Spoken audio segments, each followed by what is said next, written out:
Guys, lagi rame nih soal respon Kaisang yang bilang dirinya tidak tahu masa Orde Baru karena saat itu dirinya masih anak-anak. Ya, definisi seperti Orde Baru itu seperti apa dulu? Gimana?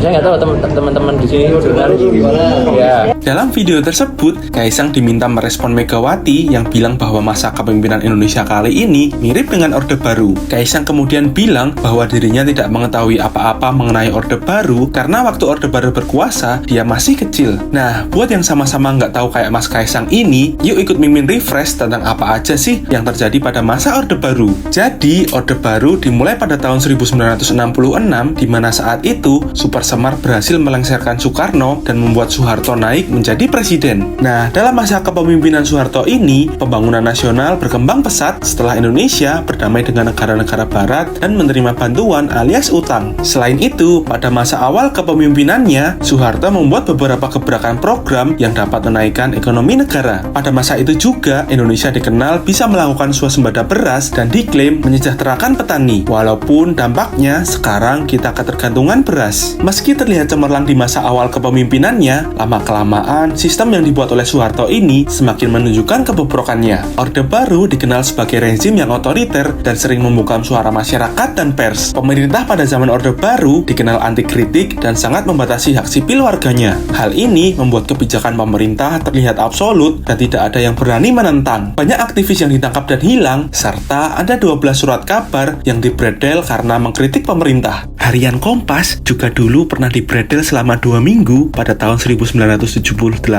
gara-gara memberitakan tentang unjuk rasa mahasiswa loh. Selain itu, praktik korupsi, kolusi, dan nepotisme juga terjadi pada rezim Orde Baru. Praktik ini membuat ekonomi negara pada saat itu menjadi sangat tidak stabil. Soeharto bahkan dinobatkan oleh majalah Time sebagai pemimpin terkorup di dunia. Masa Orde Baru juga diingat sebagai masa di mana banyak pelanggaran HAM terjadi. Hingga puncaknya, masyarakat sudah tidak tahan dengan rezim Orde Baru dan kemudian memulai gerakan reformasi tahun 1998. Pada tahun 1998 inilah Soeharto mengundurkan diri dan berakhirlah masa Orde Baru. Nah, jadi gimana guys? Udah jadi sedikit lebih tahu kan soal Orde Baru? Jadi besok kalau ditanya, jangan dijawab nggak tahu ya.